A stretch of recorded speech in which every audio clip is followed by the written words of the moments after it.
खुलुमबाय। बे समाव बड'लेण्ड इंखं टेलिभिजननि स्टुडिय'आव आं मिथिका नार्जारी। दिनै मोनाबिलिनि गाहाय रादाबफोराव दङ। ससियेल मिडियायाव अजद गोनां लिरना जोबथेसालियाव थाहैनांनायफोरनि केसखौ बोखारनो जौसिन बिजिरसालिनि बिथोन। दिनै डक्टर भुपेन हाजरिकानि 96थि जोनोम सान। माद्रासाफोरा अलकायदानि थावनि जामारदोंब्ला हिमन्त बिश्व शर्माया सासे लोरबां गिबि मन्त्रि आब्दुल खालेक। श्रीरामपुराव गोबांथार बिबांनि सिगुन दंफांजों लोगोसे हमदों। GMCHआव सासे नकल डक्टर हमदों। सेसापानि आन्चलिक माइनाव फोरबोआ सनाथि मायथाइ फोरबो खुंनो जानजि खाफ्रादों। बाक्सा जिल्ला मुंख्लं नखरारिफ्रा दावधारायाव खौरांगिरिनि मेल खुंदों। रैखाथि मन्त्रि राजनाथ सिंहनो मंगलिया सोरखारा मासे गराय गुफुर दान होदों। दानिया फै आबुं रादाबाव।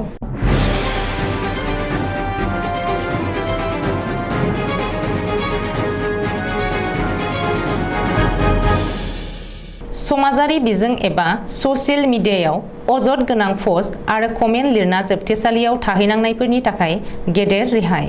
ससियेल मिडियायाव अजद गोनां पस्ट आरो कमेन्ट लिरना जोबथेसालियाव थाहैनांनायफोरा जोबथेसालिनिफ्राय उदां जासिगोन। मानोना ससियेल मिडियायाव अजद गोनां कमेन्ट लिरना जोबथेसालियाव थाहैनांनायफोरनि केसखौ बोखारनो हादरनि जौसिन बिजिरसालिया बिथोन होबाय। मख'नो गोनांदि जायफोरा ससियेल मिडियायाव अजद गोनां कमेन्ट लिरनायनि दायाव टेक्न'लजि एक्टनि दफा 66A नि सिङाव रेजिस्टार जानाय केसफोरखौ बोखारसिगोन आरो बे केसआव जोबथेसालियाव थाहैनांनाय गासैखौबो उदां खालामसिगोन। सुलुङाव फोरमायनाय बायदिब्ला टेक्न'लजि एक्टनि दफा 66A नि सिङाव थानाय गासैबो केसफोरखौ दानथामनि गेजेराव बोखारजोबनो थाखाय जौसिन बिजिरसालिया बिथोन होबाय। जौसिन बिजिरसालिनि गाहाय बिजिरगिरिया बुधबारखालि मोनसे खोनासंथि होनानै गासैबो चिफ सेक्रेटारिफोरनो बे बिथोनखौ हरदों। मख'नो गोनांदि जौसिन बिजिरसालिया 2015 मायथाइनि 66A आयेनखौ बोखारदोंमोन मानोना बे आयेना संबिजिराव होनाय बाथ्रा बुंनायनि मोन्थाइखौ सिफायनाय जादों आरो नेवसिगारनाय जादों होननानैबो जौसिन बिजिरसालिया बुंदों। दिनै जुटागोन डक्टर भुपेन हाजरिकानि 96थि जोनोम सान। भारत रत्न डक्टर भुपेन हाजरिकानि जोनोम सानखौ लोब्बा लाना दिनै रायजो नाङैनो गुबुन गुबुन जायगायाव जोनोम सान फालिनाय हाबाफारिफोर खुंदों। आसाम सोरखाराबो भुपेन दानि जोनोम सानखौ लोब्बा लाना मोनसे जर'खा हाबाफारि खुंदों। आसाम सोरखारा दिनै सानजौफु 1:30 रिंगायाव जालुकबारियाव थानाय भुपेन दानि मांखरसालियाव जर'खा हाबाफारिजों भारत रत्न डक्टर भुपेन हाजरिकानि 96थि जोनोम सान फालिदों। भुपेन दानि जोनोम सानखौ लोब्बा लाना भुपेन हाजरिका कालचारेल ट्रास्ट आरो कलाक्षेत्र समाजा दिनै श्रीमन्त शंकरदेव कलाक्षेत्रआव क'अर्डिनेशन डे फालिदों। फुंनि 10 रिंगानिफ्राय बे हाबाफारिखौ खुंदों। आसुआबो दिगुलि पुखुरिनि रुगुङाव भुपेन हाजरिकानि जोनोम सान फालिदों। मख'नो गोनांदि 1926 मायथाइनि 8 सेप्तेम्बराव जोनोम जानाय भुपेन हाजरिकाया 10 बोसोर बैसोआवनो मेथाइ खननायखौ जागायदोंमोन। 12 बोसोर बैसोआव मोननै सावथुननि थाखाय मेथाइ खनदोंमोन। बेखौबो मख'नो गोनांदि डक्टर भुपेन हाजरिकाया 60 बोसोरसो गोलाव सम मेथाइ खननाय आरो हारिमुआव गावखौ बावसोमदोंमोन। बे समनि गेजेराव भुपेन हाजरिकाया संगीत नाटक एकाडेमि बान्था, दादा साहेब फाल्के बान्था, पद्मश्री, पद्म विभूषण बान्थाफोरखौ मोननो हादों। बेनि उनाव 2019 मायथाइयाव भारत सोरखारा जुटागोन डक्टर भुपेन हाजरिकाखौ भारत हादरनि देरसिन सिभिलियान बान्था भारत रत्न बान्थाजों मान बावो। माद्रासाखौ लाना गिबि मन्त्रि डक्टर हिमन्त बिश्व शर्माखौ गोख्रों रावजों सावरायदों बरपेटा कंग्रेसनि एमपि आब्दुल खालेकआ। एमपि आब्दुल खालेकआ दिनै खौरांगिरिनि सिगाङाव बुंदों दि गिबि मन्थ्रिया माद्रासानि सायाव दुंहाव थासारि सोमजिहोनाय बाथ्राफोर बुंगासिनो दङ। गिथायाव दांनानै गिबि मन्थ्रिया थार बाथ्राखौ बुंथों बबेयाव जिहादि दं। जुदि माद्रासाफोरा अलकायदानि थावनि जामारबायब्ला हिमन्त बिश्व शर्माया सासे लोरबां गिबि मन्थ्रि, सर्बानन्द सन'वालनिख्रुइबो लोरबांसिन गिबि मन्थ्रि। बबेखानि अखण्ड भारत एबा बुखावजायि भारतनि बागै श्यामा प्रसाद मुखार्जीआ मा बुंदोंमोन बेखौ बुंनांगोन होननानै आब्दुल खालेकआ बुंदों दि भारत, पाकिस्तान, बांलादेशआ जुदि ज' जायो अब्ला भारतारि मुसलमानफोरनि थाखाय जोबोद मोजां जागोन। बिजेपिनि मुगैनाय राजखान्थिया थुंगेगोन। हिमन्त बिश्व शर्माया सम सम गपिनाथ बरदलै जानो थाङो। डिजिपिआ माबोरै माद्रासायाव फोरोंनायनि बागै मेल लिंथुमनो हायो? बियो आयेन आब्रुथिनिसो मेल लिंनांगौ होननानैबो आब्दुल खालेकआ बुंदों। मख'नो गोनांदि माद्रासा नायबिजिरनायनि थाखाय दाजानाय बर्डआ राजखान्थिनिफ्राय उदां जानांगौ होननानैबो आब्दुल खालेकआ दाबि खालामदों। क'क्राझार जिल्लानि बेन्दोङाव थानाय आसाम सोनाब बेंगल सिमना श्रीरामपुराव पुलिसआ गोबांथार बिबांनि सिगुन दंफां हमदों। मोनसे स्रोद सुलुंखौ बिथा खालामना स्मालटापु पुलिसआ सिग्रोमनानै गोबांथार बिबांनि बेसेनगोसा सिगुन दंफांखौ हमनो हादों। इउपि 55 T2401 नम्बरनि गंसे ट्राकनिफ्राय हमनो हादों गोबांथार बिबांनि सिगुन दंफांखौ। बबेखानि स्मालटापु पुलिसआ ट्राकनिफ्राय 80 थिख्रा सिगुन दंफांफोरखौ बोखांनो हादों आरो बेनि बेसेना 25 लाखनिबो बांसिन जागोन होननानै पुलिसआ फोरमायदों। बे जाथायजों लोब्बा थानाय पुलिसआ सासे सुबुंखौ हमबाय।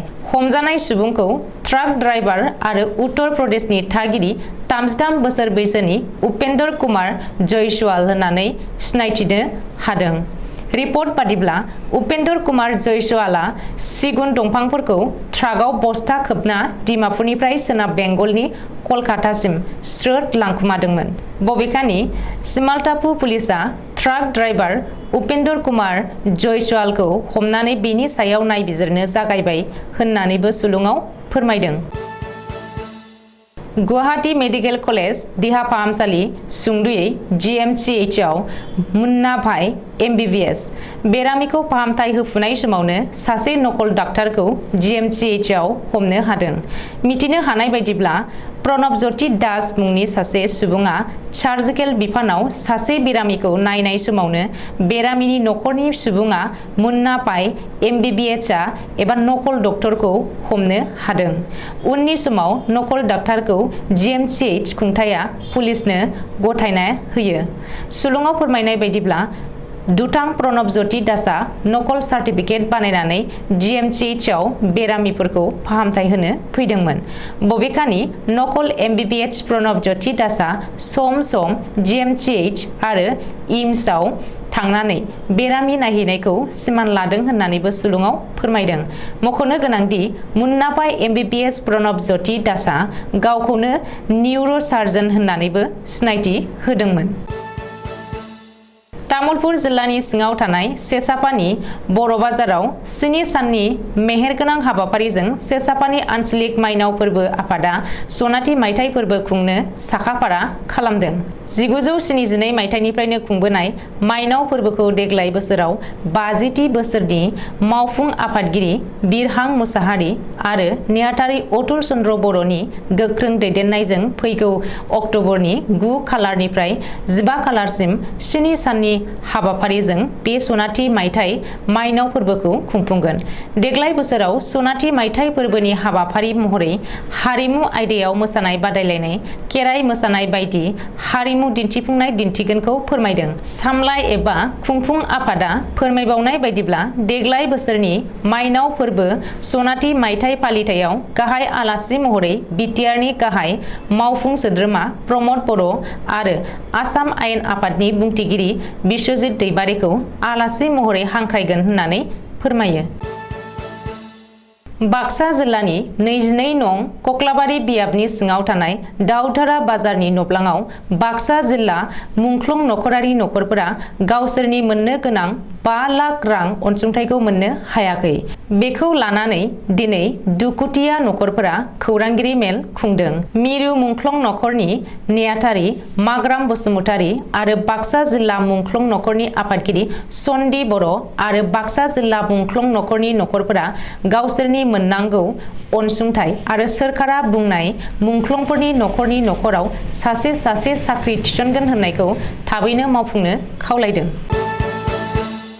भारत आरो मंगोलिया मोननै हादरनि गेजेराव रैखाथि बिथिङाव गोरोबलायनानै खामानि मावलांनो आरो होलायनाय लालायनायनि सोमोन्दै सावरायनो थाखाय बावैसो सिगाङाव रैखाथि मन्त्रि राजनाथ सिंहआ जेब्ला मंगोलिया हादराव दावबायहैदोंमोन, अब्ला मंगोलिया हादरनि हादरगिरि उकानागिन कुरेलसुकआ राजनाथ सिंहनो फैनाय समाव मासे गराय गुफुर दान होदों।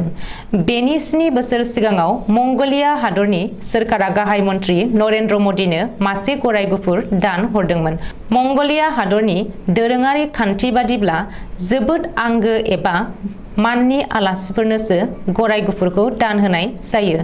रैखाथि मन्त्रि राजनाथ सिंहआ जोबोद गोजोननायजों मंगोलिया हादरनि हादरगिरि उकानागिन कुरेलसुकखौ टुइट खालामनानै साबायखर बावदों आरो लोगोसे गराय आजावनाय सावगारिखौ होफादों। मोनाबिलिनि रादाबा एसेनोसै। गोजोन्थों।